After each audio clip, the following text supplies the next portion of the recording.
Ontem a gente teve uma aula bem interessante e eu achei super válido registrar e contar aqui no canal. Não que as outras aulas não sejam interessantes, só que essa foi bem diferente. Foi uma prática que tivemos na disciplina de Medicina da Comunidade, que foi basicamente ir até uma comunidade aqui no Paraguai para fazer os sinais vitais dos pacientes. Então, não deu muito certo assim por conta da logística. Daí a nossa turma se dividiu em 3 grupos, em que o primeiro grupo ficou aqui nesse prédio que eu tô agora com os alunos do primeiro e segundo ano. E o meu grupo, o grupo 2, fomos para o outro prédio, o prédio novo. E a gente ficou com os alunos do terceiro, quarto e quinto ano. E o grupo 3 ficou com todos os funcionários que trabalham na área do caixa, na área da limpeza, os professores, então todos os funcionários. Uma e meia, todos os alunos estavam na sala de aula porque o professor queria passar as orientações finais para que às 2 horas nós fôssemos para o prédio novo ou cada um para o seu lugar que ia para iniciar os trabalhos. E exatamente às horas da tarde nós iniciamos os trabalhos. A gente organizou as mesas, deixou todos os equipamentos que nós iríamos usar, desde o esfingo... essa palavra é um palavrão. Meu Deus, peraí, vamos lá. Esfingmomanômetro. Mas para os íntimos é esfinge, que é o aparelho de medir a pressão arterial, o oxímetro, o estetoscópio e alguns grupos tinham o glicosímetro, que é para medir a glicose. Mas a gente não usou, né? Para não ficar umas pessoas com esse dado, outras pessoas não. Então a gente acabou não usando. E os sinais vitais que íamos analisar foram temperatura, saturação, frequência cardíaca, os batimentos cardíacos, a frequência respiratória e a pressão. Depois de toda essa contextualização, eu vou contar um pouco dos casos que apareceram pra gente. Eu acompanho uma medicina aqui no YouTube que fala dos plantões dela. Um dia eu chego lá, mas por enquanto eu vou falar da minha realidade, o que aparece no meu dia e afins. No momento do contato com o paciente, a gente devia estar em duplas, em que um ia coletando os dados pessoais do aluno, como nome, idade, ubicação, localização. Nosotros pedimos también los antecedentes patológicos de las personas, así como de sus familiares, y después los signos vitales propriamente dichos. Me empolguei. A pessoa que foi minha dupla é meu amigo, é formada em técnica de enfermagem e ele tem bastante conhecimento já na área. Então, todas as pessoas que chegavam para ferir a pressão, ele falava para eu ferir, para eu treinar, para eu aprender. E sim, gente, eu treinei todas as aulas que teve para treinar, eu treinei com os meus amigos da turma, mas ali na hora, para valer, com o professor te olhando, foi bem desafiador. Ainda mais com os alunos mais experientes, porque o nosso grupo ficou com os alunos do terceiro, quarto e quinto ano. Então, eles já sabiam o que você podia estar fazendo de errado, eles já tinham esse conhecimento, sabe? Não era como um aluno do primeiro ano que acabou de chegar que não tem esse conhecimento. Então, isso deu uma pressãozinha, assim. Por alguns minutos, só por alguns minutos, eu tentei ignorar isso e dar o meu melhor para cada pessoa que chegava lá para ferir pressão. E eu fico emocionada com isso, né? Porque é algo novo, né? É um desafio que você se joga assim e... Qual foi a última vez que você fez algo pela primeira vez? É muito por aí. Mas agora vamos para os casos propriamente ditos. Eu aferi 10 pessoas e os casos que mais me marcaram foram os seguintes. Primeiro, era uma mulher de 53 anos, aluna de medicina. Então, você aí que fala que tá velho para seguir o seu sonho, repense nisso. A mulher, ela tava com resquícios de chikungunya. A pressão dela deu bem alterada e ela se assustou com isso, ela ficou surpresa com isso. E eu falei, ok, eu vou aferir novamente. Então, eu fui no outro braço dela, né, e aferi. E deu 140 por 100. O professor pediu pra gente falar o número cheio, né? 140 por 100, ao invés de 14 por 10 e essas coisas. Uma das vezes que eu medi, deu o mesmo valor. Aí eu chamei meu professor, né? Pedi a orientação dele. Ele disse que essa pressão elevada poderia ser tanto da dor de cabeça que ela relatou, tanto a cafeína que ela ingeriu em excesso por conta de uma prova que ela ia ter no dia, quanto da enfermidade propriamente dita, que ela falou que estava no final, no resquício de chikungunya. Que aqui no Paraguai, inclusive, está tendo surtos de chikungunya, então os cuidados profiláticos, né, de prevenção. Depois disso, a gente recebeu 3 alunos, um em seguida do outro, que vieram correndo escada abaixo, porque eles estavam tendo aula de ginecologia. E saíram da sala só para ajudar a gente. Quando eles estavam lá com a gente, eles receberam uma mensagem escrita que a professora estava fazendo chamada. Não pode perder a chamada, que estava pronta ali para aferir a pressão deles. E eles tiveram que subir a escada, subiram correndo a escada, depois desceram correndo a escada. Quando eles voltaram, né, a gente aferiu a pressão deles nessa situação mesmo. Depois, a gente pediu para eles ficarem 20 minutos sentados, repousando, né, e aferimos de novo. Só para fazer essa comparação, né? Paciente que chega correndo, que chega assim agitada, acelerada, de um paciente que ficou em repouso por 20 minutos ou meia hora. Depois de 20 minutos a pressão estava normal, ou seja, a pressão que o organismo dele já estava fisiologicamente adaptado. Que o normal, a minha normal é ter pressão baixa, não é ter o 12/8, certo? E isso eles foram felizes para a aula de gineco. A gente recebeu também um casal de gêmeos.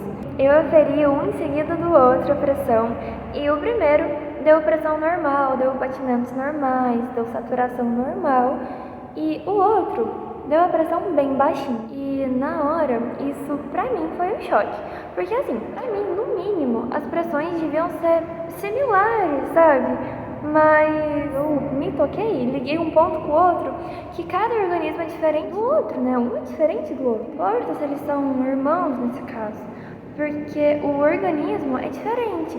Ele pode se adaptar a condições diferentes e isso vai depender de fatores externos, sabe? Por exemplo, se um se alimentou bem, se almoçou bem e o outro não. Se ingeriu cafeína ou não. Se um veio caminhando e o outro não, se vieram correndo. Se um usa medicamento e o outro não. E sabe o que eu acho incrível? Que esses casos, assim, principalmente, claro que é sobre aferir pressão, né? Não chega a ser um plantão. Mas sabe, esses casos, assim, eu acho que a gente lembra pra sempre, né? Eu sempre vou lembrar dos gêmeos, que deu um diferente do outro. Eu vou lembrar da mulher com chikungunya, né? Que deu a pressão alterada. Dos meninos correndo por conta da chamada. Caso que eu tive bastante dificuldade, né? Foi a primeira pessoa que chegou pra gente. Então, o que aconteceu? Eu tive muita dificuldade de achar o pulso dele, né? Porque a técnica que o professor passou pra gente foi assim, inflar o esfíngolo até não sentir mais o pulso. Então, assim, você fica segurando o pulso do paciente, né? E vai inflando, isso com o dedo aqui. Quando você parar de sentir que tá pulsando, você para de inflar. Então, eu não sei se era porque eu tava um pouco nervosa, que era o primeiro que eu ia atender. Então, a primeira vez eu inflei, eu não conseguia achar o pulso certinho e tentei inflar até os 180, 200. E a consequência disso, eu não conseguia achar direito a sístole, eu não conseguia escutar direito a sístole e a diástole dele. Eu achei 110/80. O professor pedia para falar o número cheio, 110/80, não 11/8. E eu perguntei pra ele se ele tinha pressão baixa. E ele falou que geralmente não. Achei estranho. Pedi pra verificar novamente a pressão dele. Aí eu lembrei de uma técnica que minha amiga me ensinou para esses casos que tem dificuldade de achar o pulso, você coloca esses 2 dedos nesse sentido aqui, bem aqui, e coloca assim, pegando a radial. Segue o dedão e coloca aqui por detrás, aqui. E ele vai cair certinho no pulso. E o que eu tava fazendo errado era pressionar. Eu tava fazendo baixa pressão e tem que comprimir um pouco mais. E depois que eu fiz isso, daí ficou mais simples, bem mais simples mesmo. Consegui de fato escutar os 120/80, os 12/8. Eu agradeci a oportunidade de aprender. Com certeza esse erro, né, esse paciente que eu pedi para verificar novamente para confirmar, eu não vou esquecer. Mas foi por conta dele que eu não errei mais nos outros. Então, depois eu acertei várias de primeira, eu achava o pulso de primeira, media, acertava a pressão, conseguia escutar de primeira. E isso foi muito bom. E nessa sequência de acertos que eu consegui, né, depois de um tempo, teve uma veterana que chegou em mim e falou, assim, me perguntou, né? Você tá mesmo no 2º ano? E eu disse, sim, eu tô. Assim, porque não parece? Porque tem gente no 5º ano que ainda não sabe, que ainda não consegue aferir direito a pressão. E, gente, ganhei meu dia depois de ter escutado isso. É claro que eu tenho que me aprimorar. Tudo na vida. Você aprende uma coisa, você se aprimora naquilo. Sempre assim. Sempre pensando no futuro paciente que você vai atender, na futura pessoa, vai aparecer até você precisando de ajuda. E você tem que estar apto e capaz de ajudar ela naquele momento. Passa segurança para ela. Nosso grupo não era dos funcionários, mas teve um professor que estava passando por lá e decidiu ajudar a gente. Porque a gente tinha umas 40 folhas para preencher os dados dos voluntários e foi super tranquilo ter aferido do professor. Ao invés de ele me deixar nervosa, ao invés de ele me deixar insegura, foi o contrário, entende? Ele me passou segurança e uma confiança e foi bem tranquilo. Porque também eu já tinha feito de tantas pessoas, já tinha feito de tanta gente que tava simples, entende? Ficou simples. Isso que as pessoas falaram pra mim muito. Elas falaram, pratica. É a prática que vai te levar a fazer mais rápido, a ser mais ágil, a ter mais segurança, a ter mais autoconfiança. E é isso, gente.